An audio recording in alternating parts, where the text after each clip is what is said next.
ఆలస్యంగా వచ్చిన ఫీల్ అవుతున్నట్టున్నారు. ఇటు మరీ ఏడుపు పెట్టాడు. నిశ్చితార్థాన్ని నేను రాకపోతే నువ్వు ఇలాగ ఏడుతావు నా సీనియర్తో ముందే చెప్పాను సినా. అదవేం చేయడం తెలుసా, విశాఖ టికెట్ తీసి గోదావరి ఎక్కించాడు నన్ను.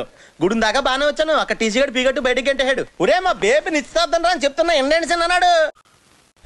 ఏదో ఓట నువ్వుని అంత వివరంగా చెప్తున్న తర్వాత కూడా అలా చూస్తావేంటి? ఎదిగామే పిన్నే అప్పటికే టైంకి వచ్చేద్దాం ఇసుకలారి ఎక్కేహానే. ఆ హైవే మీద టాటరాన్ని గుద్దేహాడు, పెద్ద పెంట అయిపోయింది అక్కడ. ఇందులో నా తప్పేనా ఉందా చెప్పా పిన్నే? నీ తప్పేం లేదు కానీ నువ్వు లోపలికి వెళ్ళరా. అరే నువ్వు కూడా ఆయన అర్థం బద్దలు మాడతావేంటి? ఆఖరికి హైటెక్ బస్ క్యాచ్ చేసి వచ్చానే. ఆడు స్లోగా తోలితేనే ఫాస్ట్ గా వచ్చేస్తానే. ఎంత చెప్పిన తర్వాత కూడా మొఖం అలా పెడతావేంటి? మనిషివా పశువా నువ్వు? చంపేస్తా ఆపై. ఇదేంటి నిశ్చితార్థం రాకపోతే కొట్టేస్తారా?